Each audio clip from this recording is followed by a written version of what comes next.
Hello, Hollywood Time viewers. Today we welcome director, filmmaker, writer, and actress Grace Truly. Hi, how are you, Grace? Hi, I'm good, thank you. How are you? I'm wonderful. Tell us where you're joining us from. I'm currently in Somerset in the English countryside at my parents' house. Oh my gosh, how wonderful. I'm babysitting a puppy. That's that's why I'm here. So it's not too bad. Oh, that's great. Thank you for taking the time. What time is it there? It's 5:30 p.m. 5:30. Okay, it's 9:30 here Pacific time in Los Angeles. So, wow, there you go. Across the pond, they call it, right? Yes, yes. Well, thank you for taking the time. So I wanted to know, is Truly your real last name? No, it isn't. It isn't. My real name is Grace Dunn, and I had intended to keep my name as my professional name. But when I joined Equity, which is the UK, you have to join it if you're an actress. It's basically the UK union. Grace Dunn was already taken, and they wouldn't let me have any variation of it at all. So I had to create a totally new name in order to act. So Grace Truly is very much just my stage name. Well, that's a cool name to have chosen. It was difficult actually, but I feel like it feels right to me now, at least. Yeah, it must be hard because you're given a name, your name, and sometimes us women change it when we get married, and that's the one time. So it's got to be hard to do that. But hey, it's an acting career. Yeah, exactly. Well, that's cool. So a little bird told me that you had a small role in your first feature film with some very famous American actresses. And the film is called Book Club, The Next Chapter, which is being released here in the US on May 12th. Tell us the process of how you got the role. So actually, it was really interesting. So obviously, most of the time when I'm acting, with most people, you have to do lots of auditions and you make it down to the last few and so on and so forth. And interestingly, in this one, I had met the writer and director a few years ago, and they both followed me on Instagram, and the scene that I'm in the film is in this Italian couture fashion wedding dress shop, and I am very into fashion myself, and I make my own clothes and all kinds of stuff, and they basically kept track of me over the past few years through Instagram and saw that I was still pursuing acting and that my interests, and they actually wrote me this part in the film. So it was very, it was really, really great. It was such a surprise when they contacted me and said they had written this part. That can kind of be a Cinderella story with clothes and everything, right? Exactly. Exactly. How cool is that? Well, how was it working with these amazing and talented American actresses in the city of Rome? I mean, it was incredible. I mean, a very, very surreal experience. For the first time I have a speaking role in a feature film. Not only is the part written for me, but then I am on set with Jane Fonda, Diane Keaton, Mary Steenburgen, and Candice Bergen, these four iconic women, and who I've watched their films my whole life, and I managed to basically embarrass myself in the first scene that we shot because I got stage fright. And it was the first time in my whole life that I've got stage fright, and it happened to be with my first line in front of these women, going up to them all looking at me. I mean, I guess under the circumstances, it's not totally surprising, but it was so embarrassing because this was my moment, and I managed to mess it up about three times or so. I mean, I still blush about it now whenever I think about it, but they were so lovely, though. I mean, really, really kind to me. Mary Steenburgen actually made a point of saying to me afterwards, she said, "Oh, I think that was actually my fault. I think I spoke over your line and I confused you, which wasn't true, but she was basically just trying to make me feel more comfortable. And obviously after that I did, and after speaking to them and things, I felt much more comfortable. It was okay. But yeah, that was, yeah. Oh yeah, I was going to ask you, were you nervous? And then you answered that question. And I also was going to ask you who, if that happened, who helped you out? And because you have these four amazing women, you know, and yes, I mean, they were very lovely to me, because, you know, they knew that it was my first big thing, and obviously I was nervous. I sort of didn't necessarily expect to be as nervous as I was, and it's a very daunting thing, to just, I mean, you can imagine just being in front of Jane Fonda and Diane Keaton, these, you know, I wish I hadn't messed up, but I guess you live and you learn. But that's an amazing memory for you and for them, because they were all your age once, and who knows what experience, you know, that was for them. So, and I'm so glad that Mary was able to, you know, to do that for you. She seems like an amazing woman. You know, yes, actress. Yes, I think she felt very much like a sort of mothering type figure. She was really, really, really kind. I mean, yeah, all of them were. And the director as well, you know, he said, I obviously apologized and said, oh, I'm sorry, but obviously it was fine in the end. But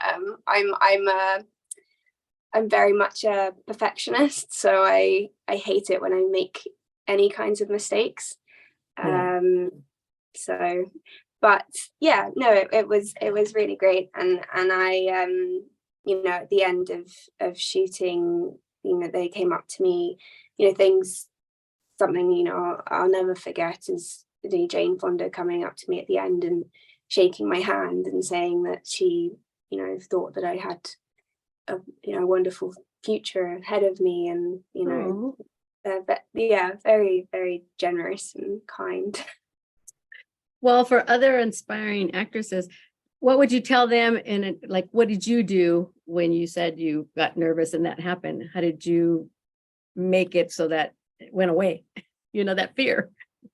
I think, to be totally honest, it did take a bit of time. It wasn't that I could just instantly snap myself out of it. I wish I could have. I basically just had to try and center myself as much as possible, because in the scene I was also holding a tray full of champagne flutes. So with my hands, you know, shaking, I had to make sure I didn't drop them. You're a real actress. Yeah. So I think that it just, once I think you get past the fact that you think, okay, they are these incredible movie stars, but they're also people too. I think once I kind of had conversations with them, and you know, Mary said that thing to me, and Diane came up and chatted to me about stuff, it just makes you become more, it feels a little bit more normal, a bit less surreal, which I think helps. But I think, I think it just takes a bit of a moment. You just need to process, get in the right frame of mind.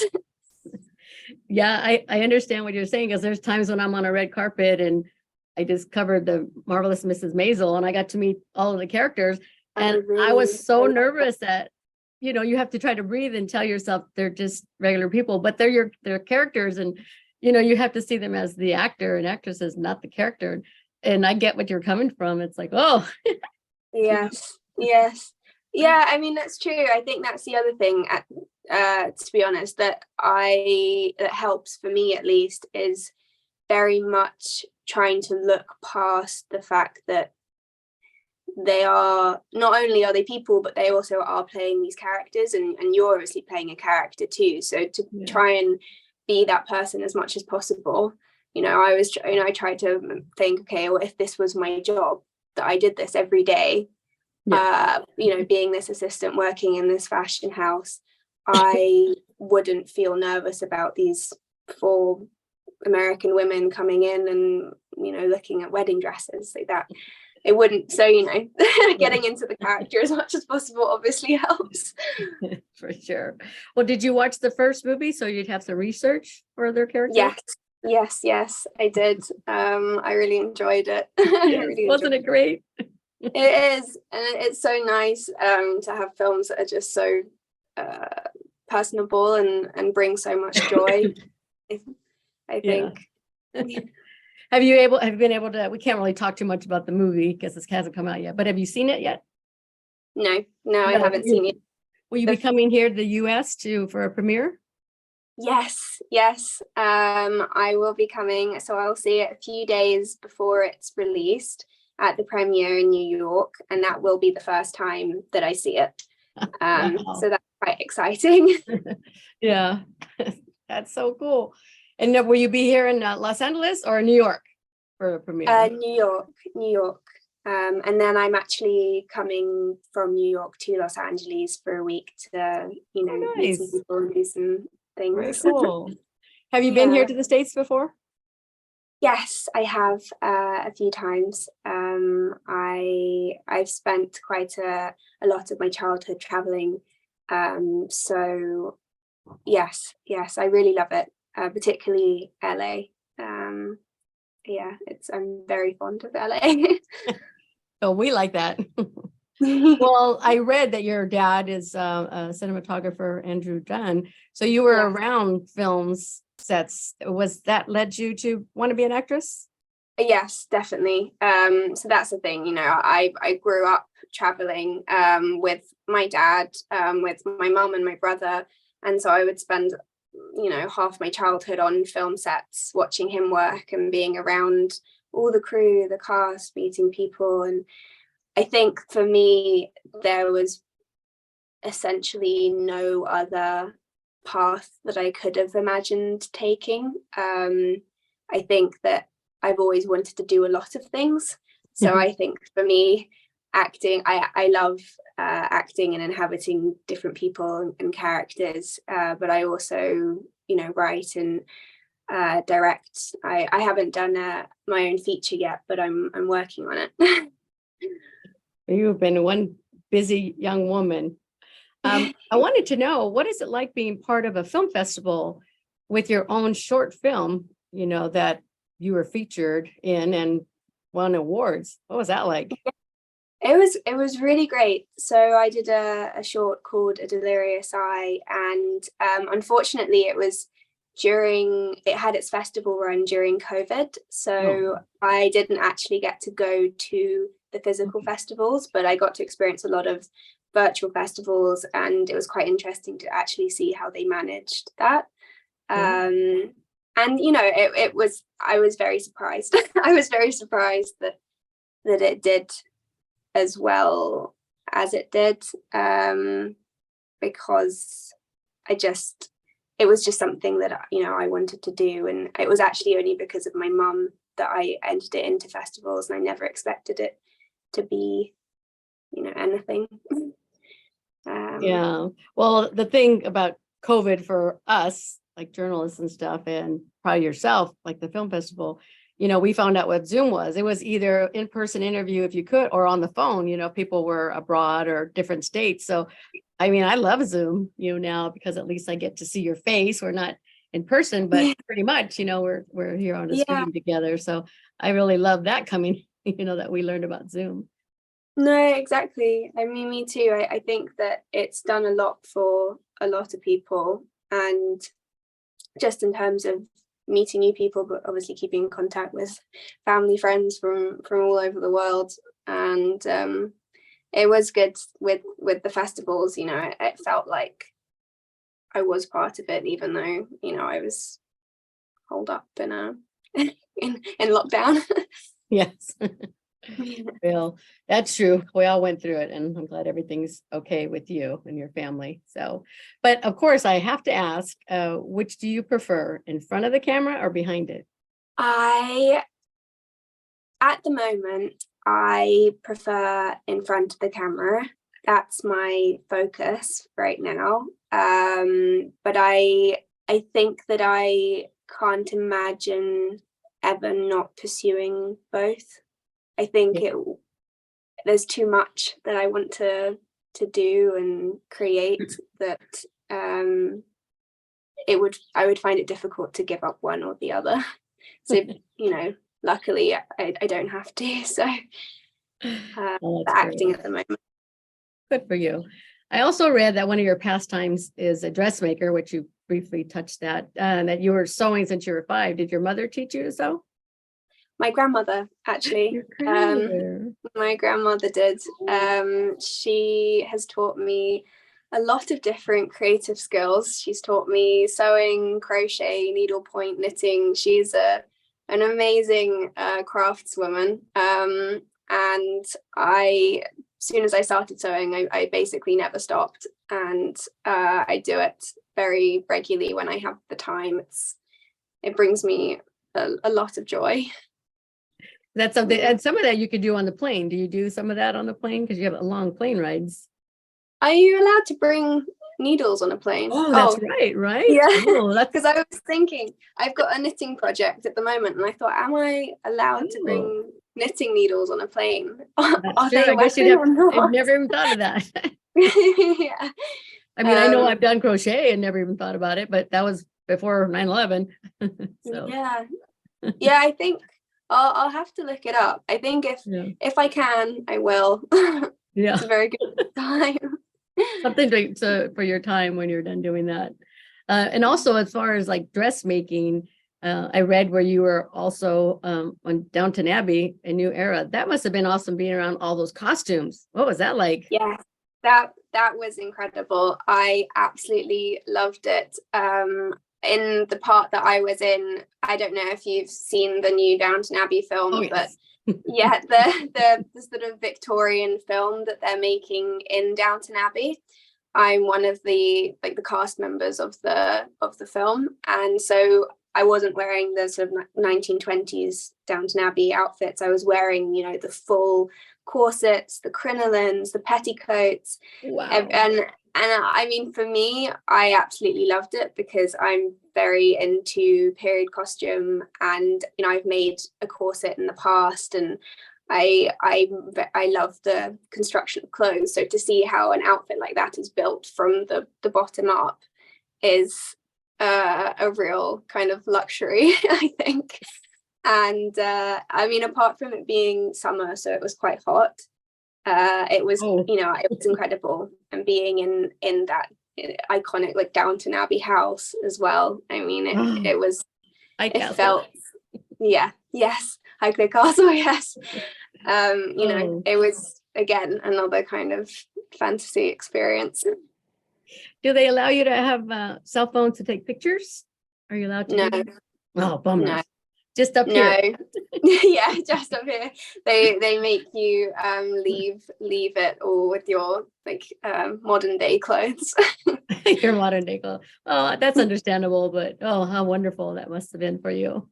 It was and it's great. I mean, it was just a featured part, so I didn't have any lines in it, but when you watch the film, I'm visible multiple times in it, which is great because they spend the incredible hair and makeup people, they spend hours just on our hair doing these incredible curls and updos, and I found that fascinating too. I just sat there just watching how they did these amazing creations. Oh my gosh. Well, you know what movie I'm going to watch tonight? I'm going to go watch that again so I can look for you. I was too tired last night to watch it, so I'll do it tonight. Oh, well, I hope you enjoy it again. So of vintage wear, what was one of the projects you made that was sort of difficult? For sewing? Yeah. Well, I do think actually making, so I made a corset, and that was quite interesting because I used steel boning for it. So I had to kind of saw down the the boning so it fit, and that was quite a project. I wanted to do it because I thought it would be difficult, and I quite like, I like challenging myself. And it's actually interesting, just with different fabrics. I made a very, very simple dress, but I made it in this dead stock 1960s velvet fabric that I found in a vintage fair. And that, although it was just a little shift 1960s dress pattern, just using that velvet was one of the most difficult things that I've done. So you never know. I mean, something that should be simple can end up being far more complicated than you think. Wow, I can't wait to see your outfits on a catwalk at one of these shows. That's what you'll be doing on your part time. Yeah, my next project. Oh my gosh. So you were talking about some of your hobbies, and I'm reading here about, some of the sports you're involved in, which is cycling, cricket, running, horseback riding, table tennis, shotgun shooting. Is that skeet shooting? It was like clay pigeon shooting. Those clay pigeons. Okay, that's what I thought. Clay pigeon shooting. Yes. How'd you do? How did you do? Did you get some? Yeah, I did it. I've done it I haven't done it very recently. I did it quite a bit when I was at school, and I really enjoyed it, actually. It was one of these things, like my school, I was quite lucky because they had lots of different types of sports that you could try. And I just saw that and I thought, well, that's something I'm never going to just randomly do. So I'll try it. And no, I really, really enjoyed it. I ended up by doing it for about a year or so every week. And I think people thought it was quite funny because I'm quite small. I'm only, I'm like just under 5'2", and I've, had this shotgun, and I think people were looking at me like, what is she doing here? Because they expect you to fall backwards. Exactly. Hurt your shoulder and back you go. Yeah, I think they were a little worried. But it's great. I think the more kind of different, if you have the opportunity, the more skills and things you can try, different. It's great. I feel very lucky that I had the opportunity to do that. Yeah, my father and my uncle taught us when I was like 7. And really? Oh yeah, as a kid, it knocked me down, and they just laughed, and so got some bruises. And it hurt, but boy, I hit it a few times, even at, I think it was about 7, and it was really pretty awesome to do it, and I wish I would known about competition, but we just did it for sport, for fun. That's incredible. 7. That's crazy. Wow. We had to learn how to shoot because there was rattlesnakes. We had a ranch, and there was rattlesnakes, and so we had that for protection, and whatever if we shot something, we had to eat it. So my father taught us that gun is for protection and to get food that we're going to eat, not just to take an animal's life. So but Dad, you're gonna make us eat rattlesnake. We had to kill it. It could have bit us. That's okay. It's like, so I've had rattlesnake, squirrel. Really? Yeah. You've eaten a rattlesnake? Yes. What was that like? It's fried. When my mom fries it with cornmeal, you can't really taste anything, but it's yucky. It's yucky. I won't be rushing to try that then. Yeah, I think alligator's better than rattlesnake. Oh, wow. I shot an alligator, but I had it in Florida. So. Oh my goodness. Also wanted to talk to you about, what are you working on now? You got a screenplay? Are you working on a screenplay or? Yes, I am. I'm currently writing my first feature film. I've written, and directed some shorts, and at the moment I'm writing my first sort of solo feature film. Earlier this year and last year, I was co-writing a script, and once I finished that, I thought, well, I've had more experience in writing feature films now. I should just kind of pursue my own. So that's what I'm doing, when I'm not doing self-tapes and working on, acting in other people's shorts, and I think it's going to be interesting. I am really looking forward to seeing where it goes, and hopefully I will be able to get enough funding for it to make it once I finished it. I think it'll be an enjoyable film. Can you tell us a little bit? Is it a drama, comedy? Is it romance? Can you please tell us that? It's sort of a mixture. I think that it's going to be set in London, and it's going to be evolving around university students and a sort of an ensemble type thing in the kind of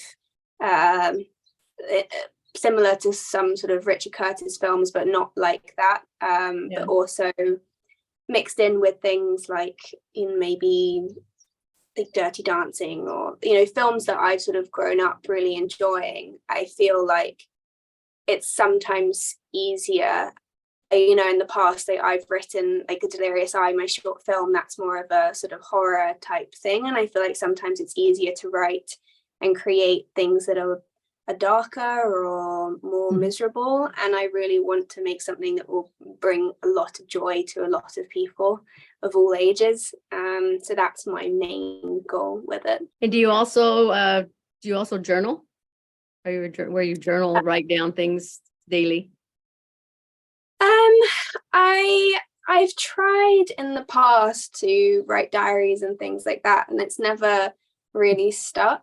I make notes, on things that I have when the idea strikes, but I haven't ever managed to be consistent in journaling. Except for dreams. I'm a really heavy dreamer, so I try to write down my dreams, because you never know what will come of those. So that'll be your first book, your dream. Oh yeah. Well, if anyone's ever interested enough down the line. Of course, everyone likes to know about people's dreams. It helps us to dream better, be more open to it. So I think your book would be great. Oh, well, thank you. Something to do on the plane. Yes. If you can't bring those needles, then bring something to write on. Yes. So when did you wrap up the book club, the next chapter?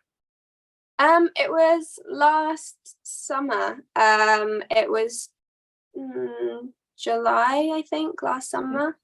And so I've been waiting to see it. I'm very excited. It was peak Rome heat. It was shocking. I'm very, very British in that I cannot cope with temperatures that are too high or too low. I'm very happy in my middle ground. And that was one of the other things on set. We were in this incredible villa just outside Rome, and it was boiling hot. I kept saying to the makeup people, am I sweating? Is my face really, really red? Like, do I look awful? But obviously they are used to the heat, so they know how to adjust accordingly. Yes.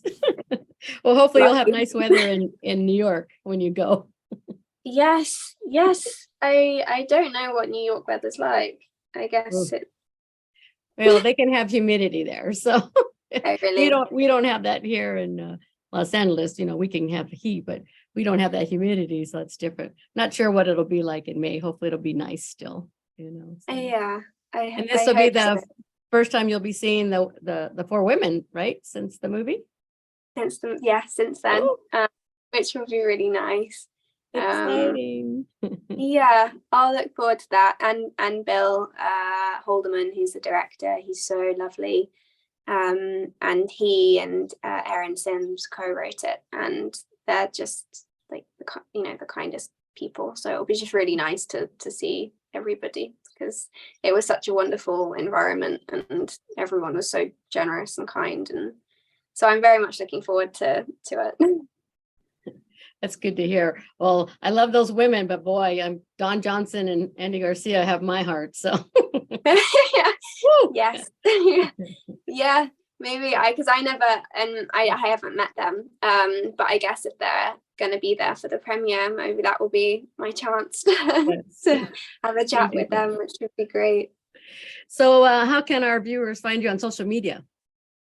My Instagram is truly.grace, and it's the same on TikTok, though I don't really use TikTok, but Okay. Instagram I've always really liked. And I'm it's gonna follow partially where my my stage name came from, because I've always had Truly Grace as my Instagram username. Oh, how cool. And so I thought, well, that sort of made sense to reverse it and be Grace Truly. Yeah, so cool. Well, we'll make sure we follow you and put all your social medias out there so all of our followers can follow you as well. And good luck in everything you do. It sounds like you have an amazing career and you know, on the screenplay, we can't wait for that to come out so we can talk to you before that, when that happens. Yes, thank you so much for talking to me. We appreciate it. Thank you so I much. really enjoyed it. Thanks.